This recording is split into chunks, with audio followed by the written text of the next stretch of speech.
সুপ্রিয় দর্শকবৃন্দ, আসসালামু আলাইকুম ওয়া রাহমাতুল্লাহ। বাংলাদেশ ফিশল্যান্ড চ্যানেলের তরফ থেকে জানাই আপনাদের আন্তরিক শুভেচ্ছা ও অভিনন্দন।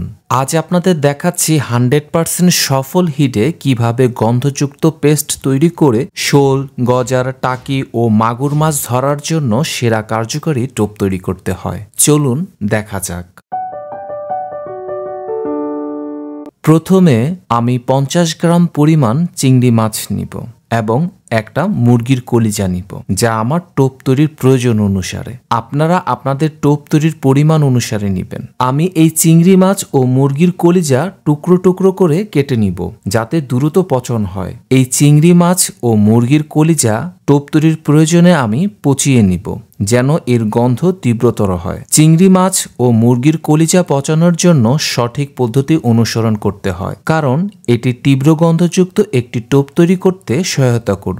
পচানোর প্রক্রিয়াটি যথাযথভাবে করতে হবে, যাতে চিংড়ি মাছ ও মুরগির কলিজা খুব বেশি পচে নষ্ট হয়ে দুর্গন্ধযুক্ত না হয়। চিংড়ি মাছ ও মুরগির কলিজা থেকে নির্গত গন্ধ পানির স্রোতে দূর পর্যন্ত ছড়িয়ে পড়ে। শোল, গজার, টাকি ও মাগুর মাছের গন্ধ শনাক্ত করার ক্ষমতা অত্যন্ত শক্তিশালী। এই গন্ধে মাছ সাড়া দিবে ইনশাল্লাহ। পচানোর ক্ষেত্রে চিংড়ি মাছ ও মুরগির কলিজা প্লাস্টিকের বা কাচের পাত্রে রাখতে হবে। আমি একটি প্লাস্টিকের পাত্র নিয়েছি এবং ঢাকনা হিসেবে পলি নিয়েছি। চিংড়ি মাছ ও মুরগির কলিজা প্লাস্টিকের পাত্রে রেখে এইবার প্লাস্টিকের পাত্র পলি দিয়ে বেঁধে বন্ধ করে দিব, যা ঢাকনা হিসেবে কাজ করবে। যদি আপনাদের পাত্রটিতে ঢাকনা থাকে তাহলে এমনভাবে ঢাকনা দিয়ে ঢাকুন যাতে সামান্য বাতাস ঢোকার সুযোগ থাকে। সম্পূর্ণ বন্ধ করবেন না, কারণ অক্সিজেনের প্রয়োজন আছে পচানোর ক্ষেত্রে। সাধারণত যে কোনো কাঁচা উপাদান 6 থেকে 7 ঘন্টা পর থেকেই নরম হওয়া শুরু করে, তবে আমি 12 থেকে 14 ঘন্টার মধ্যে রেখে পচনকৃত চিংড়ি মাছ ও মুরগির কলিজা সংগ্রহ করব। সবচেয়ে ভালো হয় আপনি যেদিন মাছ শিকার করবেন ঠিক তার আগের দিন সন্ধ্যা রাতে এইভাবে পচানোর প্রক্রিয়া করে নেবেন, তাহলে পরের দিন সকালে টোপ সম্পূর্ণ তৈরি করে শিকারে যেতে পারবেন। প্লাস্টিকের পাত্রটি ভালোভাবে বেঁধে নেওয়া হয়ে গেলে আমি এই পলি ছিদ্র ছিদ্র করে দিব, যাতে অক্সিজেন বা বাতাস চলাচল করতে পারে। এইবার আমি এই পাত্রটি রেখে দিব। আপনারা যখন পচাবেন পাত্রটি এমন জায়গায় রাখুন যেখানে শিশু বা পোষা প্রাণী না পৌঁছাতে পারে। 12 থেকে 14 ঘন্টা পর চলুন দেখে নেই আমার পচানো চিংড়ি মাছ ও মুরগির কলিজার কি অবস্থা। ঠিক 14 ঘন্টা পর আমি প্লাস্টিকের পাত্র পলিমুক্ত করছি। গরমকালে পচন প্রক্রিয়া তাড়াতাড়ি হলেও শীতকালে পচন প্রক্রিয়ার ক্ষেত্রে কিছুটা সময়ের তারতম্য হতে পারে। আমার পচানো প্রক্রিয়াটি স্বয়ংসম্পূর্ণ হয়েছে, বেশ ঝাঁঝালো গন্ধযুক্ত হয়েছে। চিংড়ি মাছ ও মুরগির কলিজা ভালোভাবে পচেছে, যা শোল, গজার, টাকি ও মাগুর মাছের আকর্ষিত টোপ তৈরির জন্য উত্তম। এইবার আমি এই পচানো চিংড়ি মাছ ও মুরগির কলিজা ব্লেন্ডারের সাহায্যে ভালো করে ব্লেন্ড করে নিব। আপনারা চাইলে শিলপাটায় পিষে মিহি করে নিতে পারেন, অথবা আপনি থেতলিয়ে পিষে নিতে পারেন, তবে চেষ্টা করতে হবে যতটা মিহি করা যায়, যেন বাকি উপাদানের সাথে সহজেই মিশে যেতে পারে। আশা রাখি আপনারা এই টোপ তৈরির পরিমাপগুলো বুঝে নিজেদের মাছ শিকারের জন্য টোপ তৈরি করতে পারবেন। এরপরেও যদি এই টোপ তৈরির সম্পর্কে কিছু জানতে চান তাহলে কমেন্ট বক্সে জানাতে পারেন। আমি আগ্রহ নিয়ে আপনাদের জানানোর চেষ্টা করব।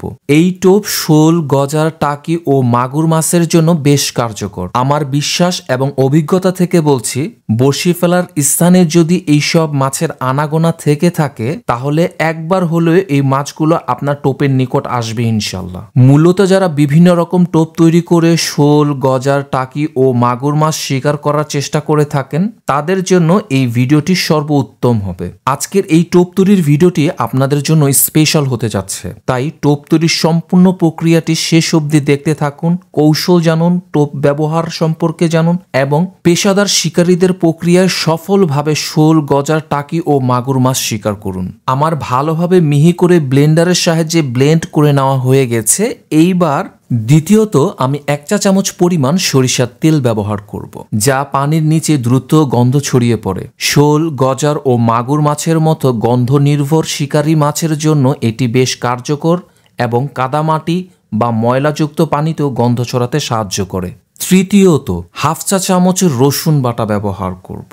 এই রসুনের তীব্র গন্ধ মাছকে দূর থেকে আকৃষ্ট করে। এটি শিকারী স্বভাবের মাছের নিউরোসেন্সকে উত্তেজিত করে, ফলে তারা টোপের দিকে ছুটে আসে এবং এই রসুনে প্রাকৃতিক অ্যান্টিব্যাকটেরিয়াল উপাদান থাকে যা টোপকে কিছুটা বেশি সময় ধরে কার্যকর করে রাখে। চতুর্থ, হাফ চা চামচ পরিমাণ মধু ব্যবহার করব।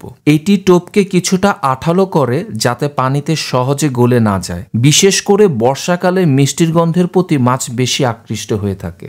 এই তিনটি উপাদান মিলিয়ে একটি শক্তিশালী আকর্ষণীয় গন্ধ তৈরি করে যা শোল, গজার এবং মাগুর মাছের শিকার করার জন্য বেশ কার্যকর। এইবার আমি ব্লেন্ড করে রাখা চিংড়ি মাছ ও মুরগির কলিজার পেস্টের সাথে এই সব উপাদানগুলো একত্রে ভালোভাবে মিক্সড করে নিব যতটা সম্ভব হয়। যদি আপনি এই চ্যানেলে নতুন হন এবং চ্যানেলটি আপনার ভালো লেগে থাকে তাহলে সাবস্ক্রাইব করতে ভুলবেন না। প্রতিদিন নতুন নতুন সেরা কার্যকারী টোপের ভিডিও, টিপস, কৌশল এবং মাছ ধরার কন্টেন্ট নিয়ে আসার চেষ্টা করি যাতে আপনারা সবাই শিক্ষণীয়ভাবে উপভোগ করতে পারেন। আপনার সাবস্ক্রাইব করা আমাকে আরো ভালো কিছু করার অনুপ্রেরণা যোগাবে এবং নতুন ভিডিও আপলোড করার জন্য উৎসাহ দিবে। তাই সাবস্ক্রাইব করার পাশাপাশি বেল আইকনটি ক্লিক করতে ভুলবেন না যাতে নতুন সব ভিডিও নোটিফিকেশন সবসময় সবার আগে আপনার কাছে পৌঁছায়। ভালোভাবে মিক্সড করে নেওয়া হয়ে গেলে পঞ্চমত অল্প অল্প পরিমাণ করে ময়দা ব্যবহার করব মিক্সড করে রাখা উপাদানের সাথে, কারণ এই ময়দা মিশিয়ে ভালোভাবে বেলে খামির তৈরি করে নিব যতক্ষণ না অবধি ছাড়া ছাড়া আঠালো ভাব না হচ্ছে। যেহেতু আমি কোনো প্রকার পানি ছাড়াই এই টোপ তৈরি করব সেহেতু অতিরিক্ত ময়দা ব্যবহার করা যাবে না। মিক্সড করে রাখা উপাদানের সাথে যে পরিমাণ পানি আছে তা দিয়ে ময়দার মিক্সচারের ফলে আমি খামির তৈরি করে নিতে পারবো এবং সেই সাথে আমি খুব ভালোভাবে সময় নিয়ে বেলে নিতে থাকবো যতক্ষণ অবধি পরিপূর্ণভাবে সব উপাদানের সাথে ময়দা মিক্সড না হচ্ছে। যে কোনো মাছ শিকারের ক্ষেত্রে স্থান নির্বাচন খুবই গুরুত্বপূর্ণ, তাই সঠিক জায়গায় টোপ ফেলতে পারলে মাছ ধরার সম্ভাবনা অনেক বেশি বেড়ে যায়। মাগুর মাছের ক্ষেত্রে সাধারণত কাদামাটি ও কম গভীর পানিতে বেশি পাওয়া যায়। নদী বা খালের ধারে যেখানে বাঁশঝাড় বা গাছের শিকড়ের পানিতে ডুবে থাকে সেখানে মাগুর মাছ লুকিয়ে থাকতে পছন্দ করে। পুকুর, ডোবা, বিল বা জলাভূমিতে কাদাযুক্ত অংশে টোপ ফেললে মাছ ধরার সম্ভাবনা অনেক বেশি থাকে। মাগুর মাছ সাধারণত পানির তলদেশে বা কাদায় লুকিয়ে থাকে, তাই টোপটি তলদেশে ফেলাই সবচেয়ে কার্যকর। পানির গভীরতা যদি 3 থেকে 5 ফুট হয় তবে টোপ তলদেশে পৌঁছাতে হবে এবং ধীরে ধীরে গন্ধ ছড়িয়ে যাবে যা মাগুর মাছকে আকৃষ্ট করবে। মাগুর মাছ কখনো কখনো পানির মধ্যবর্তী স্তরে ও একটু উপরের দিকে আসে খাবারের খোঁজে। সেক্ষেত্রে পানির নিচের 2 থেকে 3 ফুট স্তরে টোপ ফেললে সেরা ফল পাওয়া যায়। তবে কাদায় শিকারের জন্য অতিরিক্ত ধৈর্য ধরুন, কারণ কাদা বা মাটির নিচে মাছ শিকারের সময় অধিক সময় অপেক্ষা করা প্রয়োজন।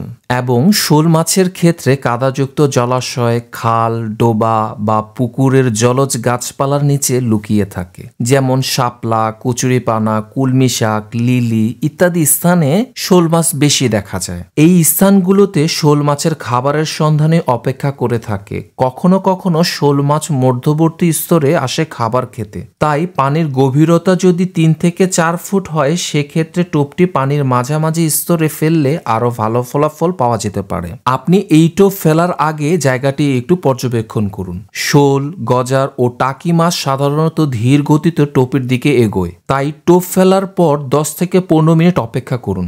যদি কামড় না পড়ে তবে ধীরে ধীরে টান দিন। প্রতি 10 থেকে 15 সেকেন্ড পর পর হালকা টান দিন। এরপরও যদি কামড় না পড়ে তাহলে স্থান পরিবর্তন করুন। যদি শোল, গজার, টাকি ও মাগুর মাছ টোপ ফেলার স্থানের আশেপাশে থেকে থাকে অবশ্যই মাছ হিট হবে। উল্লেখিত মাছের এই প্রাকৃতিক অভ্যাসগুলো মাথায় রেখে মাছ শিকার করুন, ইনশাল্লাহ আপনি সফল হবেন। যদি আপনাদের ভিডিওটি ভালো লাগে তবে লাইক দিন।